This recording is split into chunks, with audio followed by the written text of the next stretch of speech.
बदलाव ही जीवन का नियम है और जो लोग केवल अतीत या वर्तमान को देखते हैं वे निश्चित रूप से भविष्य से चूक जाते हैं। जॉन एफ कैनेडी के इन शब्दों के साथ नमस्कार और द डीप डाइव में आपका स्वागत है। आज हम अंतर्राष्ट्रीय संबंधों के एक ऐसे विचार पर गहराई से नज़र डाल रहे हैं जो हाल में फिर से काफ़ी चर्चा में आ गया है, G2 अवधारणा। देखिए, ये चर्चा खासतौर पर यूपीएससी उम्मीदवारों के लिए बहुत महत्वपूर्ण हो सकती है क्योंकि ये विषय आप जानते हैं अंतर्राष्ट्रीय संबंधों के तहत मेंस और प्रीलिम्स दोनों के लिए ही ज़रूरी है। और वैसे भी वैश्विक राजनीति में दिलचस्पी रखने वालों के लिए भी ये काफ़ी जानकारी भरा होगा। हमारी आज की ये गहरी पड़ताल इंडियन एक्सप्रेस में छपे एक विश्लेषण पर आधारित है। तो सवाल है कि आखिर ये G2 है क्या भला? ये विचार कहाँ से आया? और सबसे अहम बात, अमेरिका के पूर्व राष्ट्रपति डोनाल्ड ट्रंप की एक हालिया टिप्पणी ने इसे फिर से बहस के बीचों बीच क्यों ला दिया है? और हाँ, भारत जैसे देशों के लिए इसके क्या मायने हो सकते हैं? चलिए इसे परत दर परत समझने की कोशिश करते हैं।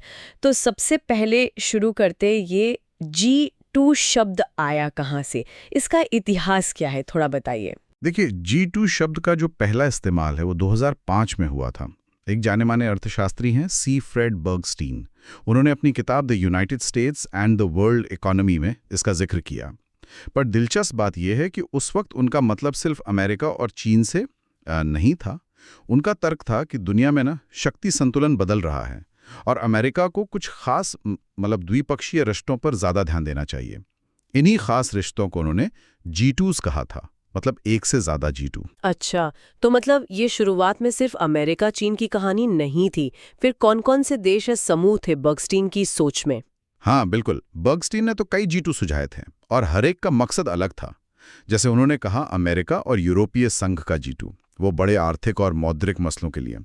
फिर अमेरिका और चीन का G2, ये वैश्विक विकास, एक्सचेंज रेट और हाँ, ऊर्जा सुरक्षा जैसे मुद्दों पर तालमेल के लिए। फिर अमेरिका और जापान का G2 भी था, व्यापार के लिए और चीन के बढ़ते असर को थोड़ा बैलेंस करने के लिए। और यहाँ तक कि अमेरिका और सऊदी अरब का G2 भी सुझाया था, खासतौर पर ऊर्जा एनर्जी के मसले पर। तो ये एक मल्टी डायमेंशनल आइडिया था, सिर्फ 2 देशों तक सीमित नहीं। ये तो वाकई काफी दिलचस्प है कि शुरुआत में इसका दायरा इतना फैला हुआ था। तो फिर ये सिमट कर सिर्फ अमेरिका चीन के संदर्भ में इतना ज्यादा चर्चा में कैसे आ गया? देखिए, इसका जो मुख्य कारण बना वो था 2008 का वैश्विक वित्तीय संकट। वो एक बड़ा टर्निंग पॉइंट था। उस संकट ने पूरी दुनिया को हिला दिया था और ये एकदम साफ हो गया कि वैश्विक अर्थव्यवस्था कितनी ज्यादा आपस में जुड़ी हुई है और उसमें भी अमेरिका और चीन का वजन कितना है। हाँ, वो तो था। तो उसी संकट के बाद G2 का विचार खासकर अमेरिका चीन वाले एंगल से पॉलिसी डिबेट्स में एकदम ऊपर आ गया। बर्गस्टीन ने खुद बाद में ये साफ किया। उन्होंने जोर देकर कहा कि उनका मकसद कभी भी G20 जैसे समूहों को, जिसमें भारत भी है, हाँ, जिसमें भारत और कई दूसरे अहम देश हैं, या फिर IMF और WTO जैसे जो स्थापित अंतर्राष्ट्रीय संस्थान हैं, उनको हटाना या रिप्लेस करना नहीं था। तो फिर उद्देश्य क्या था? अगर उन्हें हटाना नहीं था तो फिर G20 का रोल क्या होता? उनका तर्क बड़ा सीधा था कि G20 का काम मौजूदा व्यवस्था को सप्लीमेंट करना है, पूरक बनना है, उसे और असरदार तरीके से काम करने में मदद करनी है। कैसे? ऐसे कि उन 2 देशों अमेरिका और चीन के बीच पहले से एक समझ बन जाए, क्योंकि सच तो ये था कि उनकी सहमति या असहमति किसी भी बड़े अंतर्राष्ट्रीय आर्थिक मुद्दे पर या तो प्रगति ला सकती थी या उसे रोक सकती थी। उनकी सोच थी कि भाई अगर ये 2 बड़े खिलाड़ी पहले ही किसी मसले पर एक पेज पर आ जाएं तो बाकी दुनिया के लिए आगे बढ़ना आसान हो जाएगा। अच्छा, प्री नेगोशिएशन जैसा कुछ? हाँ, एक तरह से। बर्गस्टीन ने तो यहां तक कह दिया था कि 2008 के संकट से स्थायी तौर पर उभरना तब तक मुमकिन नहीं होगा जब तक अमेरिका और चीन मिलकर इसका नेतृत्व नहीं संभालते। और उन्होंने क्लाइमेट चेंज का भी उदाहरण दिया। कहा कि भाई ये दोनों देश दुनिया के सबसे बड़े प्रदूषक हैं। हाँ, सही बात है। तो ग्लोबल वार्मिंग पर कोई भी असरदार अंतर्राष्ट्रीय समझौता तब तक सफल नहीं हो सकता जब तक ये दोनों देश उसे पूरी तरह से अपना ना लें। तो ये उनके तर्क का सार था कि इन 2 की सहमति बहुत जरूरी है। और क्या ये विचार सिर्फ बर्गस्टीन तक ही रहा या इसे और लोगों ने भी गंभीरता से लिया? नहीं, इसे काफी गंभीरता से लिया गया था उस समय। जैसे ज़िग्न्यू ब्रेजिन्स्की, जो राष्ट्रपति जिमी कार्टर के राष्ट्रीय सुरक्षा सलाहकार रहे थे, बहुत बड़े रणनीतिकार माने जाते हैं। हाँ, उनका नाम तो सुना है। उन्होंने भी इस विचार का समर्थन किया था। फिर इतिहासकार नियाल फर्गसन जैसे और भी बड़े विचारक थे जिन्होंने इसे तवज्जो दी। और बर्गरस्टेन ने उस समय यह भी नोट किया था कि तत्कालीन अमेरिकी राष्ट्रपति बराक ओबामा और चीनी राष्ट्रपति हू जिनताओ की जो सरकारें थीं वो भी कहीं ना कहीं इसी दिशा में बढ़ती हुई लग रही थीं। आपसी सहयोग बढ़ाने की कोशिशें हो रही थी। तो उस समय माहौल थोड़ा ऐसा बन गया था कि G2 शायद एक व्यवहारिक संभावना हो सकती है। ठीक है, तो ये तो हुई G2 के विचार की शुरुआत और 2008 के संकट के बाद उसे कैसे बल मिला इसकी बात। लेकिन जैसा आपने शुरू में कहा, अब तो करीब 2 दशक बीत गए हैं और जमीनी हकीकत खासकर चीन के रवैये में तो बहुत बदल गई है। बिल्कुल, वो चीन अब वैसा नहीं रहा जो कभी दिंग शॉपिंग के सिद्धांत पर चलता था, अपनी ताकत छिपाओ और सही समय का इंतजार करो। वो बात अब पुरानी हो गई है। हाँ, hide your strength wide your time वाला वही। खासकर 2013 में जब से शी जिनपिंग सत्ता में आए हैं, चीन ने दुनिया के मंच पर कहीं ज्यादा मुखर रवैया अपनाया है। और ये सिर्फ बातों में नहीं है, जमीन पर दिखता है। चाहे वो दक्षिण चीन सागर में अपनी सैन्य मौजूदगी बढ़ाना हो या फिर बेल्ट एंड रोड जैसी बड़ी परियोजनाएं हो, इंडो पैसिफिक क्षेत्र में उसकी बढ़ती सैन्य ताकत तो सबके सामने है। हाँ, और चीन के इस बदलते रवैये का सीधा असर अमेरिका की प्रतिक्रिया पर पड़ा। यहाँ पर 2017 से 2021 तक का जो डोनाल्ड ट्रंप का पहला कार्यकाल था, जिसे ट्रंप 1.0 कहते हैं, वो एक अहम मोड़ था। ये समझना जरूरी है कि ट्रंप प्रशासन ने ही पहली बार 2017 की अपनी राष्ट्रीय सुरक्षा रणनीति में चीन को खुलकर एक रणनीतिक प्रतिद्वंद्वी और खतरा बताया था।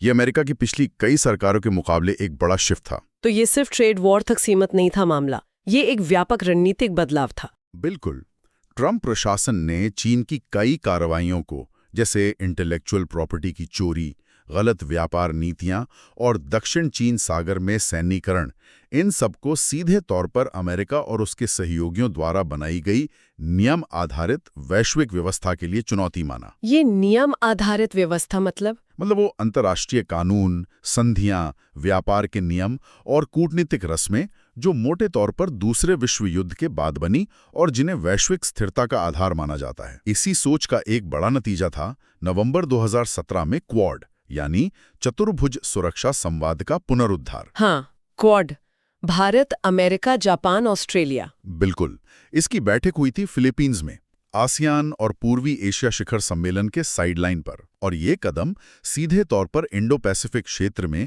चीन के बढ़ते प्रभाव को बैलेंस करने की कोशिश के तौर पर देखा गया। और इस इलाके के बाकी देश जैसे आसियान वाले देश, उन्होंने इसे कैसे देखा? वो तो चीन की आक्रामकता को काफी नजदीक से महसूस कर रहे थे। उनके लिए तो अमेरिका की ये बढ़ी हुई सक्रियता एक तरह से राहत की बात थी। कई आसियान देश दक्षिण चीन सागर में चीन की गतिविधियों से काफी चिंतित थे। वो चाहते थे कि क्षेत्र में शक्ति संतुलन बना रहे और इसके लिए अमेरिका की मजबूत मौजूदगी जरूरी थी। तो क्वाड का दोबारा एक्टिव होना और अमेरिका की इंडो पैसिफिक रणनीति पर जोर देना इन देशों के लिए एक पॉजिटिव सिग्नल था कि अमेरिका वापस एक्शन में है। ठीक है, तो पिछले कुछ सालों में ये तस्वीर बनी, अमेरिका चीन के बीच बढ़ती प्रतिद्वंद्विता और क्वाड जैसे समूहों के जरिए संतुलन साधने की कोशिशें। लेकिन फिर हाल में ऐसा क्या हो गया जिसने इस पुरानी G2 वाली बहस को फिर से हवा दे दी? हाँ, यहीं पर कहानी में एक नया और कह सकते हैं कि दिलचस्प मोड़ आता है। पिछले हफ्ते की बात है, पूर्व राष्ट्रपति ट्रंप दक्षिण कोरिया में चीनी राष्ट्रपति शी जिनपिंग से मिलने वाले थे। तो मुलाकात से ठीक पहले उन्होंने अपनी social media site truth social पर एक पोस्ट किया, the G2 will be convening shortly. मतलब G2 की बैठक जल्द होने वाली है। अच्छा, बस इसी एक पोस्ट ने अंतर्राष्ट्रीय मामलों के जानकारों के बीच आप कह सकते हैं खलबली मचा दी। ये असामान्य क्यों माना गया? ट्रंप तो खैर अपनी ऐसी टिप्पणियों के लिए जाने ही जाते हैं। असामान्य इसलिए था क्योंकि यह सिर्फ एक बैठक की घोषणा भर नहीं थी। ये G2 शब्द का इस्तेमाल, ये अपने आप में बहुत कुछ कह रहा था।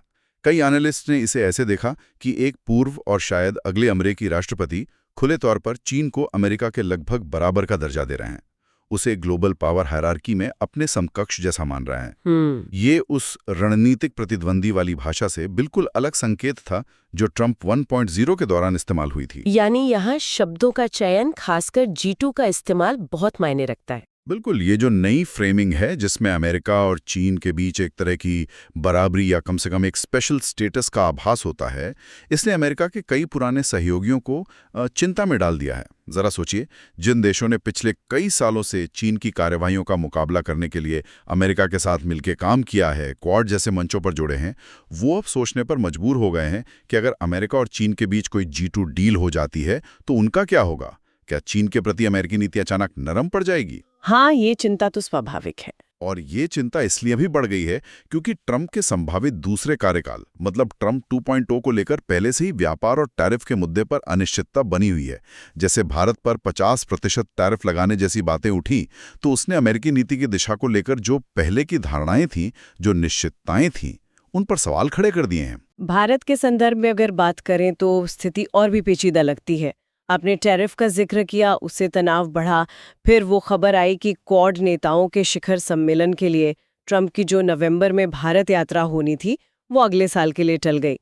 और अब ये G20 वाली बात, क्या इससे भारत की स्थिति पर कोई सीधा असर पड़ सकता है? तो ये चिंताएं तो हैं, इसमें कोई शक नहीं। डिप्लोमेटिक सर्कल्स में ऐसी कानाफूसी भी चल रही है कि क्या क्वाड का कोई नया रूप सामने आ सकता है जिसमें शायद भारत की जगह फिलीपींस जैसा कोई और देश ले ले। अच्छा। हाँ, खासकर पिछले हफ्ते अमेरिका, जापान, ऑस्ट्रेलिया और फिलीपींस के नेताओं की एक बैठक हुई। उसके बाद इस तरह की अटकलों को थोड़ा बल मिला है क्योंकि फिलीपींस आजकल दक्षिण चीन सागर में चीन के साथ सीधे टकराव में है, तो उसे शामिल करने का एक रणनीतिक तर्क भी दिया जा सकता है। लेकिन क्या ये वाकई संभव है कि भारत जैसे इतने बड़े और महत्वपूर्ण देश को क्वाड जैसे समूह से बाहर रखा जा सकता है? यहीं पर एक दूसरा शायद ज्यादा आशावादी नजरिया भी है। भारत एक बहुत बड़ी अर्थव्यवस्था है, एक प्रमुख न्यूक्लियर पावर है और हिंद महासागर क्षेत्र में उसकी भूमिका एकदम सेंट्रल है। उसे किसी भी महत्वपूर्ण इंडो पैसिफिक ग्रुपिंग से बाहर रखना प्रैक्टिकली बहुत मुश्किल होगा। भारत का अपना वजन है, अपनी अहमियत है। हाँ, ये बात तो है। लेकिन इसके बावजूद नई दिल्ली में ही नहीं बल्कि टोक्यो और कैनबरा में भी इस बात को लेकर एक बेचैनी जरूर है कि अगर ट्रंप दोबारा सत्ता में आते हैं तो वो चीन के साथ ये जो G2 वाला रास्ता है इस पर कितना आगे बढ़ेंगे। ये अनिश्चितता ही अपने आप में एक बड़ी चुनौती है। तो अब हम एक ऐसे मोड़ पर खड़े हैं जहां भविष्य को लेकर कई सारे सवाल हैं। सबसे बड़ा सवाल शायद यही है कि ट्रंप और शी जिनपिंग के बीच ये जो नई गर्मजोशी दिख रही है, क्या ये टिक पाएगी या फिर इसका हश्र भी वैसा ही होगा जैसा कभी ट्रंप और रूसी राष्ट्रपति पुतिन के रिश्तों का हुआ था। मतलब शुरुआती दोस्ती के दावों के बाद रिश्ते फिर से तनावपूर्ण हो गए थे। यह वाकई $1 मिलियन सवाल है और शायद नई दिल्ली और कई अन्य देशों के लिए इस दोस्ती का बहुत ज्यादा परवान ना चढ़ना ही सबसे अच्छी स्थिति हो सकती है। क्यों? ऐसा क्यों? क्योंकि अगर अमेरिका और चीन मिलकर दुनिया चलाने का फैसला कर लेते हैं, एक तरह का G2 कॉन्डोमिनियम जिसे कहते हैं, तो बाकी देशों के लिए अपनी स्वतंत्रता, अपने हितों को साधना और मुश्किल हो जाएगा। ये पूरी स्थिति बहुत बारीकी से दिखाती है कि भारत जैसे देशों को इन दो महाशक्तियों के बीच अपना संतुलन साधने के लिए कितनी सावधानी और कितनी कूटनीतिक कुशलता से आगे बढ़ना होगा। ये बहुत ही नाजुक संतुलन का खेल है। और जो हमारे श्रोता UPSC परीक्षा की तैयारी कर रहे हैं, उनके लिए इस पूरी बहस के क्या मायने हैं? वो इसे कैसे समझें और अपने नोट्स में कैसे शामिल करें? देखिए, उनके लिए समझना सबसे जरूरी है कि ये G20 की चर्चा कोई आइसोलेटेड घटना नहीं है। ये वैश्विक शक्ति संतुलन में जो बड़े बदलाव हो रहे हैं उसका एक लक्षण है, एक सिम्टम है। इसे समझने के लिए कुछ मुख्य बिंदु ध्यान में रखने चाहिए। पहला, ये दिखाता है कि अंतर्राष्ट्रीय संबंध कितने डायनामिक होते हैं, कोई भी स्थिति परमानेंट नहीं होती। दूसरा, ये अमेरिका चीन संबंधों के बदलते स्वरूप को दर्शाता है, कभी सहयोग, कभी प्रतिस्पर्धा, कभी टकराव, और अब शायद फिर किसी नए समीकरण की तलाश चल रही है। तीसरा, और ये भारत के लिए बहुत महत्वपूर्ण है, ये भारत की विदेश नीति के सामने जो चुनौतियां हैं उन्हें उजागर करता है। जैसे कि क्वाड की प्रासंगिकता भविष्य में क्या रहेगी, अमेरिका और चीन दोनों के साथ अपने द्विपक्षीय संबंधों को कैसे मैनेज किया जाए, जब दो बड़ी शक्तियां आपस में होड़ कर रही हों तो क्षेत्रीय स्थिरता कैसे सुनिश्चित की जाए। इस पूरी घटना को एक केस स्टडी की तरह देखना चाहिए। ये अंतर्राष्ट्रीय संबंधों के जो सिद्धांत हैं, जैसे शक्ति संतुलन, यथार्थवाद, बहुध्रुवीयता, इनको समझने में मदद करता है। हाँ, बिल्कुल। प्रीलिम्स के लिए फैक्ट्स तो जरूरी हैं ही, जैसे G2 शब्द किसने दिया, क्वाड सदस्य कौन है, लेकिन मेंस परीक्षा में विश्लेषणात्मक उत्तर लिखने के लिए ये समझ बहुत काम आएगी। ये दिखाता है कि कैसे एक नेता की सिर्फ एक टिप्पणी भी ग्लोबल डिप्लोमेसी में हलचल मचा सकती है और अलग अलग देशों को अपनी रणनीति पर फिर से सोचने के लिए मजबूर कर सकती है। बिल्कुल सही कहा। तो संक्षेप में अगर देखें, हमने समझा कि G2 का विचार कैसे 2005 में आर्थिक सहयोग के एक मॉडल के तौर पर सामने आया, फिर कैसे 2008 के वित्तीय संकट ने इसे अमेरिका चीन पर केंद्रित कर दिया, फिर चीन के ज्यादा मुकर होने और ट्रंप 1.0 की प्रतिक्रिया के दौर में ये विचार थोड़ा पीछे चला गया, और अब पूर्व राष्ट्रपति ट्रंप की एक टिप्पणी ने इसे फिर से सुर्खियों में ला दिया है, जिससे अमेरिका के पारंपरिक सहयोगियों, खासकर भारत, जापान और ऑस्ट्रेलिया जैसे देशों में चिंता और अनिश्चितता का माहौल बन गया है। हाँ, और जाते जाते एक सवाल सबके सोचने के लिए छोड़ जाते हैं। क्या वाकई आज की इस जटिल बहुध्रुवीय दुनिया में, जहां भारत, रूस, यूरोपीय संघ जैसी और भी कई महत्वपूर्ण शक्तियां मौजूद हैं, G2 जैसी कोई संरचना व्यवहारिक या टिकाऊ हो सकती है? या ये सिर्फ दो सबसे शक्तिशाली देशों के बीच शक्ति समीकरणों के उतार चढ़ाव का एक अस्थायी प्रतिबिंब भर है? और इससे भी बड़ा सवाल शायद ये है कि इस महाशक्ति की रस्साकशी के बीच भारत जैसी जो मध्यम शक्तियां हैं, वो अपने राष्ट्रीय हितों को सुरक्षित रखने और अपना प्रभाव बढ़ाने के लिए आखिर कौन सा रास्ता अपनाती हैं? निश्चित रूप से ये बहुत अहम सवाल हैं जिन पर विचार करने की जरूरत है। आज इंडियन एक्सप्रेस के विश्लेषण पे आधारित इस गहरी चर्चा में शामिल होने के लिए आपका बहुत बहुत धन्यवाद। और श्रोताओं से कहूंगी, अगर आपके मन में कोई सवाल है या आप किसी और विषय पर ऐसी ही गहरी पड़ताल चाहते हैं तो हमें नीचे कमेंट्स में ज़रूर बताएं। हमारे साथ जुड़े रहने के लिए इस शो को लाइक और सब्सक्राइब करना ना भूलें। अगली बार फिर मिलेंगे एक नए विषय के साथ। नमस्कार।